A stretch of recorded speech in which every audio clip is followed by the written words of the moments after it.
Good morning to all of you present in this morning class.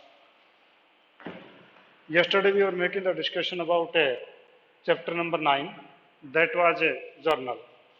तो हमारा journal का जो चैप्टर था, चैप्टर नंबर 9, वो हम डिस्कस कर रहे थे।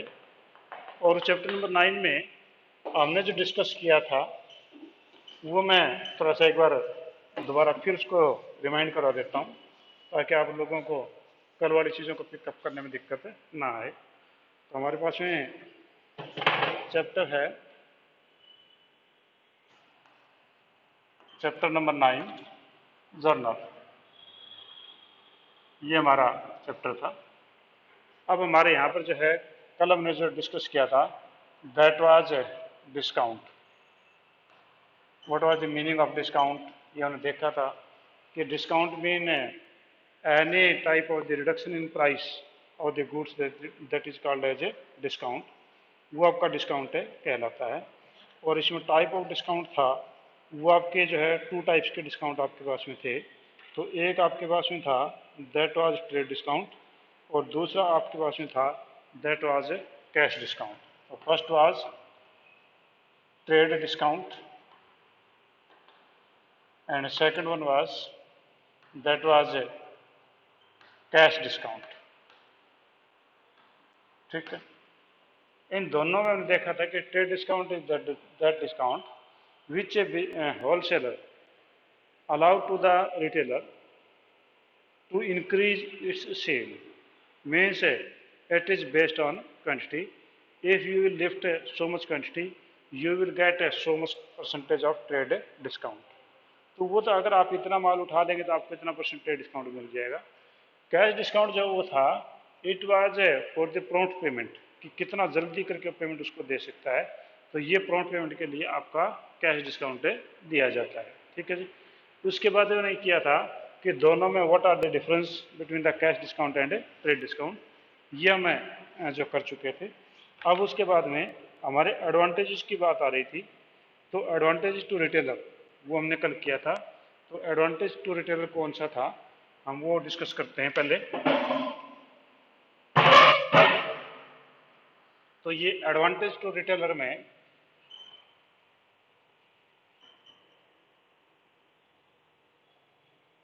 Advantage to retailer, advantage to retailer में आपके जो मेनली हमने कल 2 डिस्कस किए थे। पहला तो उसके अंदर ये था कि इट रिड्यूस द कॉस्ट। ठीक है, it reduced cost, it reduced cost.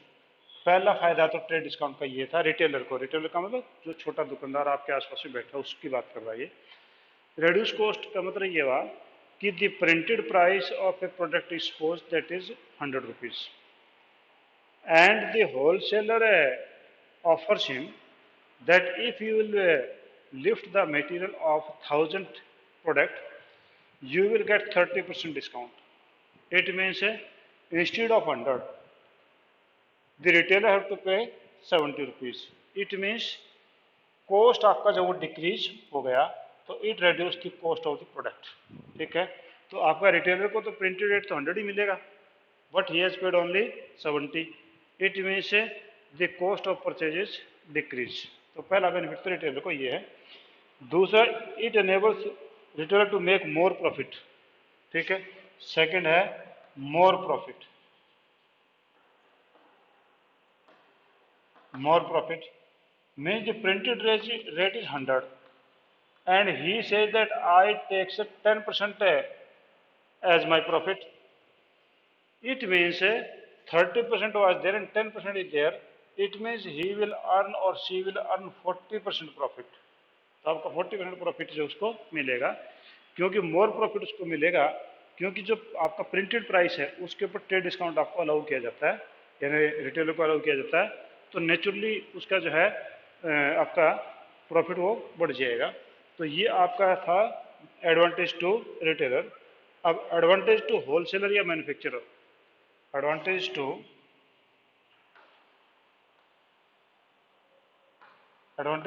Wholesaler. Wholesaler का मतलब होता है थोक विक्रेता, जो बड़ी क्वांटिटी में माल बेचता है, या मैन्युफैक्चरर भी हो सकता है, वो sell the directly material to the retailer. तो अगर होलसेलर या मैन्युफैक्चरर के पॉइंट ऑफ व्यू से देखें तो क्या फायदा होगा? तो पहले कहता है कि it increase the sale, it increase cell,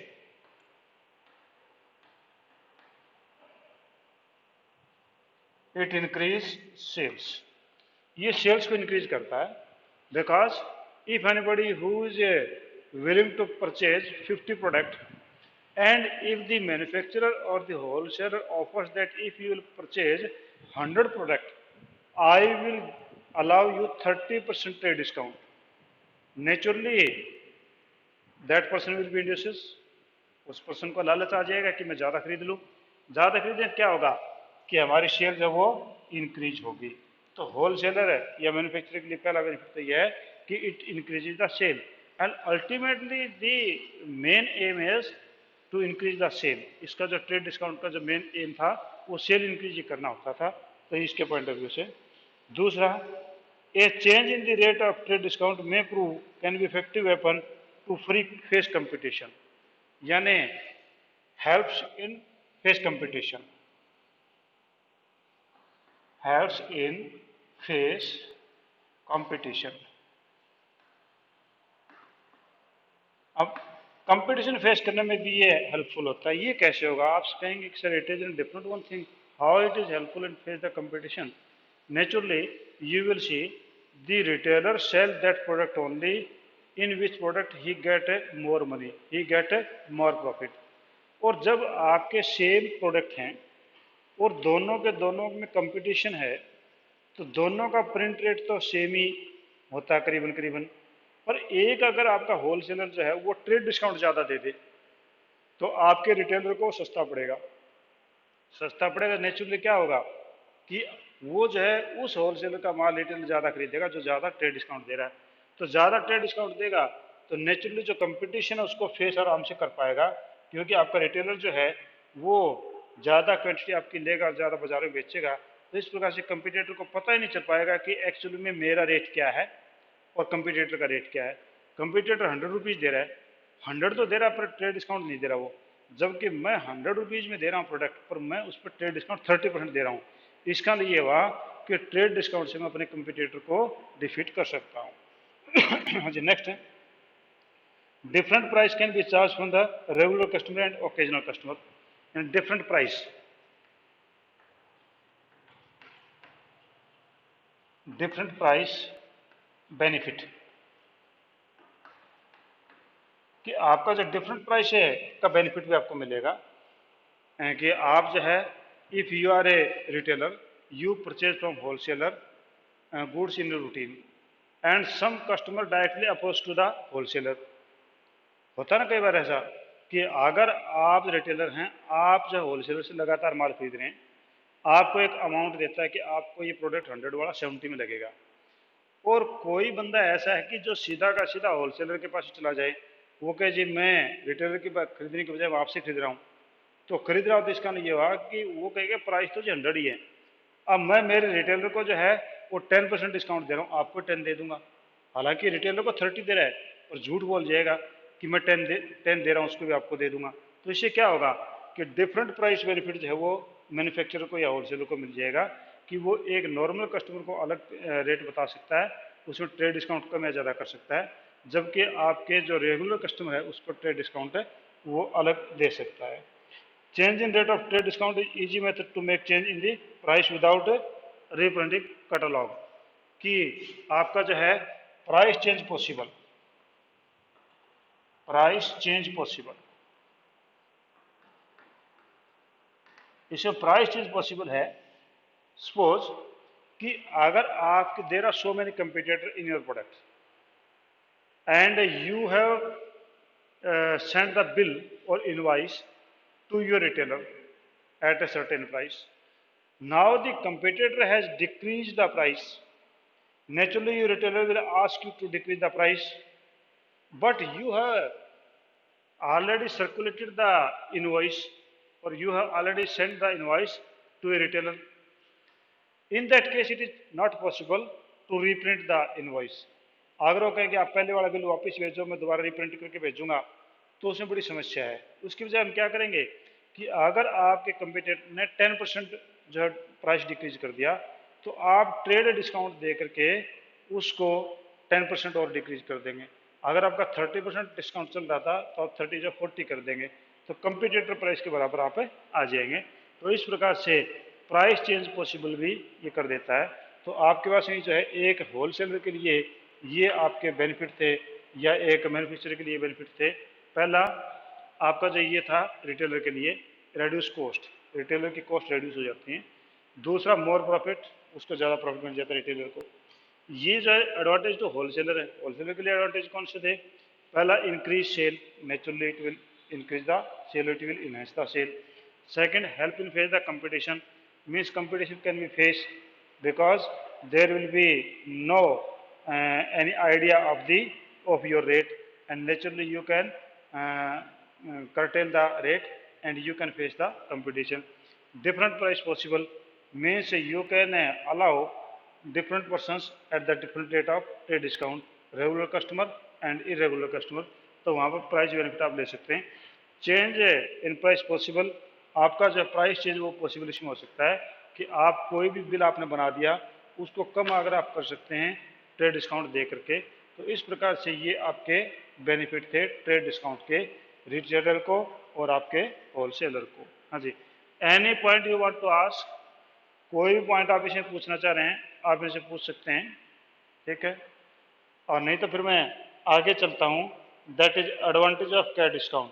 cash discount के एडवांटेजेस कौन से हैं, तो वो हम बात करते हैं अभी।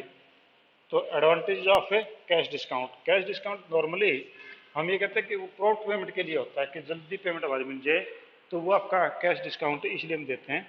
तो आपका जो है advantage of cash discount to seller, ठीक है। Advantages of cash discount, cash discount to seller, seller को क्या फायदा है, और फिर हम डिस्कस करेंगे बायर का।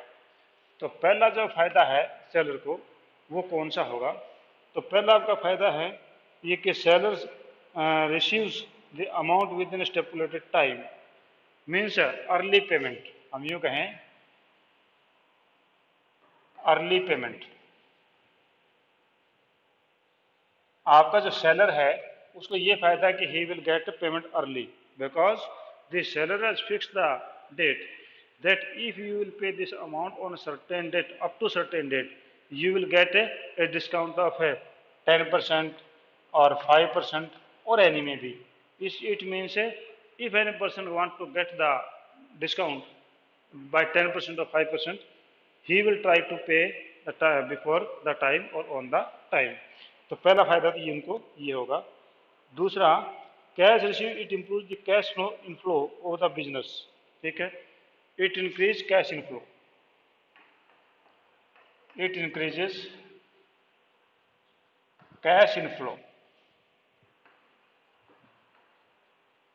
ये कैश इनफ्लो को जो है बढ़ा देता है। If you will pay, if you will allow the cash discount, naturally you will get the prompt payment, naturally inflow of cash, जो कैश का आना है वो आपका बढ़ जाएगा। ये +2 में आप पढ़ेंगे, इनफ्लो आउटफ्लो ऑफ कैश है, कैश से फ्लो स्टेटमेंट आएगी, तब उसमें इंपॉर्टेंस पता चलेगा इसका मीनिंग क्या है एक्चुअली, ठीक है। आज थर्ड जो आपके पास में एडवांटेज सेलर को वो ये है कि possibility to bad debts is minimized, possibility of bad dates,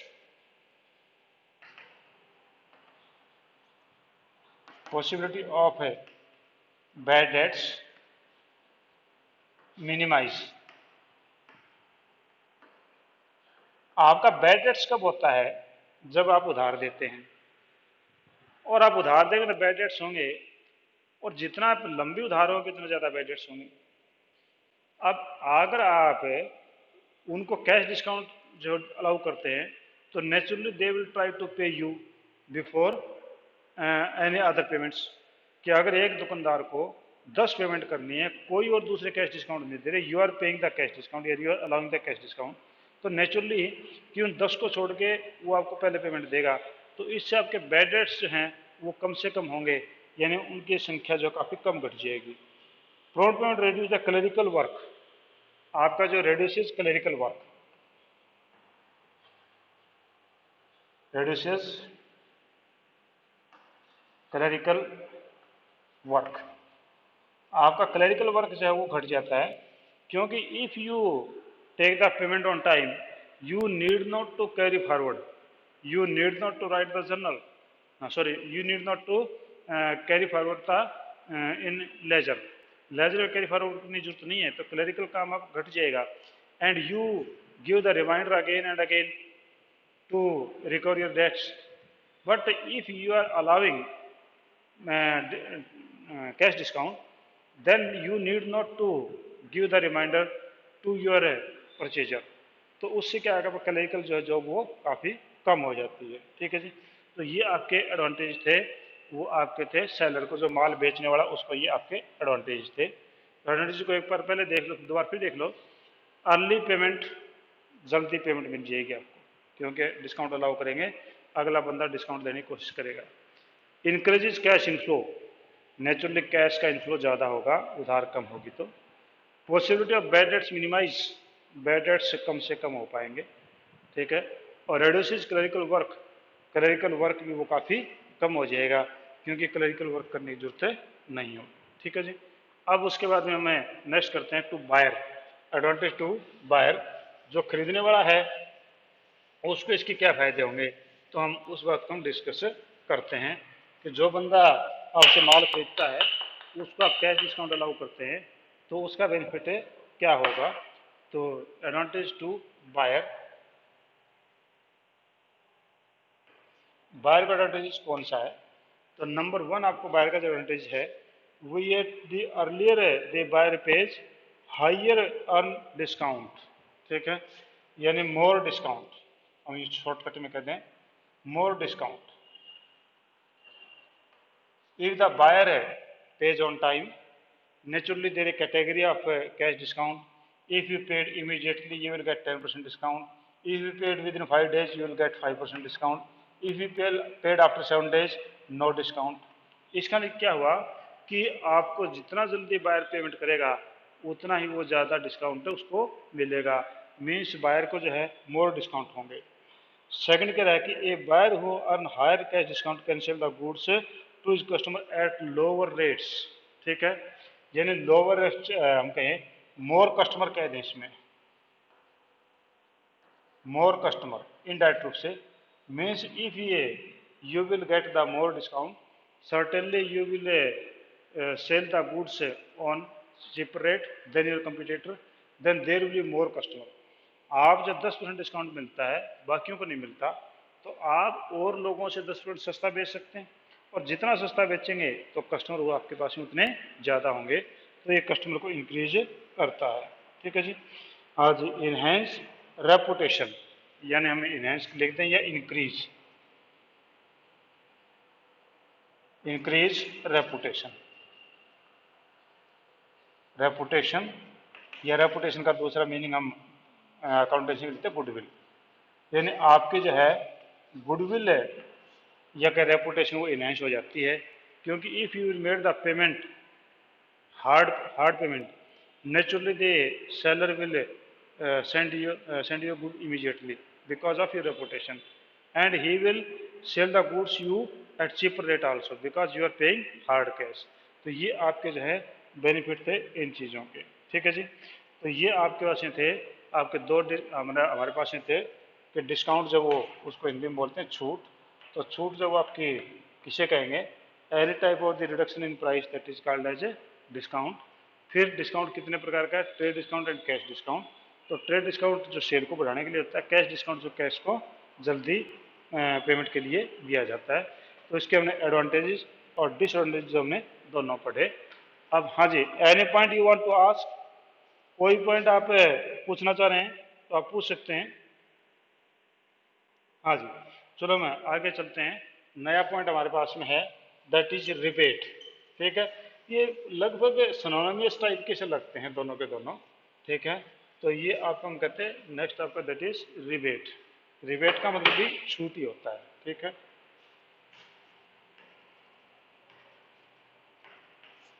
rebate, rebate की डेफिनेशन क्या है, मैं बुक में से बताता हूँ आपको।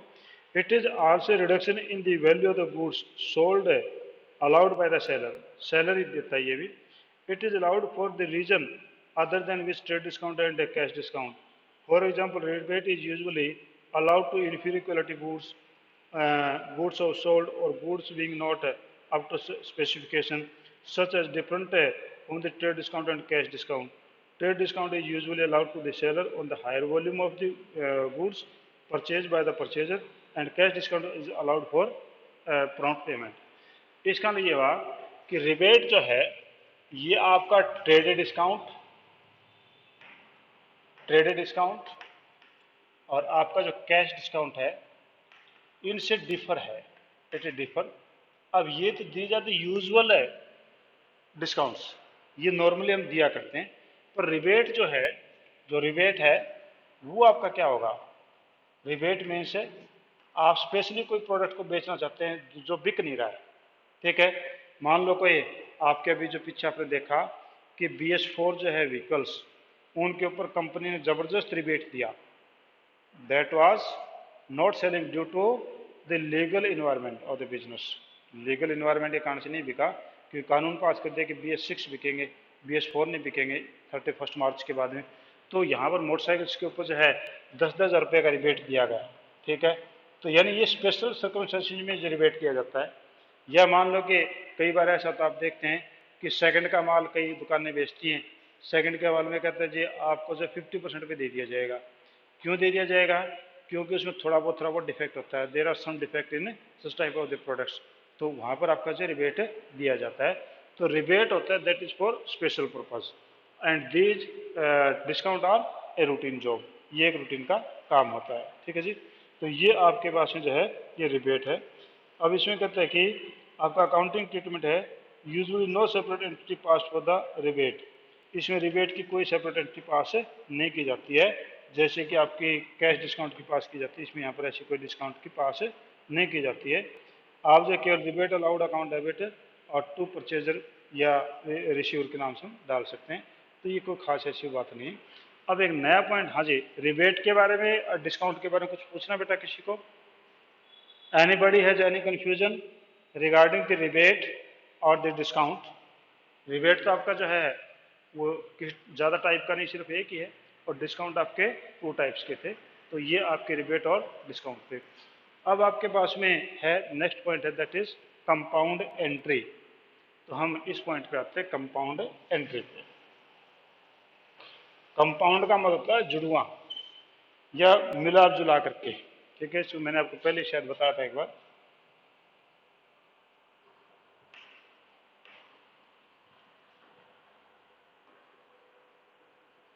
कंपाउंड एंट्री, ठीक है। तो हम कंपाउंड एंट्री की बात करें तो कंपाउंड एंट्री का मतलब क्या है, तो ये करें कि समटाइम 2 और मोर transactions related to one particular account like take place on the same date. This such a case, instead of passing the separate entry, all the transactions only one entry is passed. Such entry is termed as compound entry. General entry जिस प्रकार से हम ये कहते हैं कि आपका जो है एक ही डेट है, मान लो ये आपके 31 मार्च है, 31 मार्च है, 31 मार्च में आपने rent paid 5,000, salary paid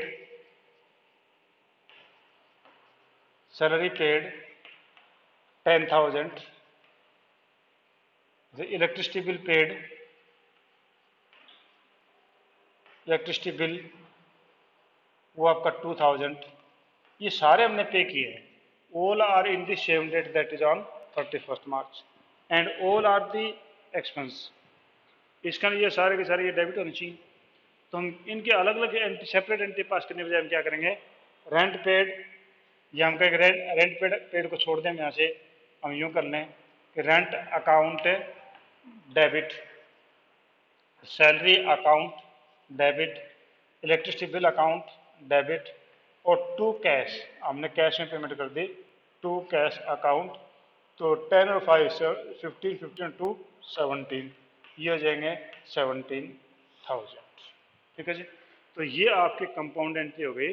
compound entry means any transaction that place on the same date and of same nature, वो सेम डेट के हैं, सेम नेचर के हैं, तो हम उनकी एंट्री एक ही बार में कर देते हैं। तो ये आपकी एंट्री कहलाती है कंपाउंड एंट्री। ठीक है जी। अब इलस्ट्रेशन नंबर 4 पे हम आ जाते हैं, थोड़ा डिस्कस कर लेते हैं, बाकी फिर आपका टाइम जो है नज़दीक, आपके दूसरे टीचर शायद आपको मैसेज भेज दे। तो मैं जो है 4th इलस्ट्रेशन आप आइए, उसका हमें उससे शुरू करते हैं। ठीक है। अच्छा, एक आप होमवर्क जो लगातार करते रहिए, क्योंकि आपके जो होमवर्क की जो हम कहें कि कॉपी चेक करने के लिए आपको डेट दी जाएगी, आपके पेरेंट्स जो हैं वो कॉपी स्कूल में दे के जाएंगे और एक टाइम के बाद लेके जाएंगे। ठीक उसी प्रकार से पीटी जो है उसकी भी आपको देंगे पीटी, और वो जो पीटी फिर आपके पेरेंट्स वापस जमा करवा के जाएंगे। इसी के बेस पे आपके जो है पीरियोडिक टेस्ट के उनके सभी के नंबर लगेंगे। ठीक है जी। हाँ जी, ये देखो, paid cash to Mahesh 9600 and discount receive from him that is 400। ठीक है। ये नेचुरली ये कैश डिस्काउंट ही रहा होगा। ठीक है। तो महेश से हमें कैश मिला 9600। तो हमारे को दिया किसने? हम हमने पे किया है, महेश को कैश पे किया है। तो हमने कैश पे किया तो लिया किसने? महेश ने। तो Mahesh is a personal account, तो ये हो जाएगा महेश डेबिट। ठीक है। और टू कैश, हमने उसको कैश पे किया, टू कैश अकाउंट 9600। और टू डिस्काउंट रिसीव्ड, या नेचुरली ये कैश डिस्काउंट ही रहा होगा 400। इसका ये हुआ कि आपका क्रेडिट है वो 10,000 है, तो नेचुरली महेश की जो पेमेंट रही होगी वो 10,000 की रही होगी।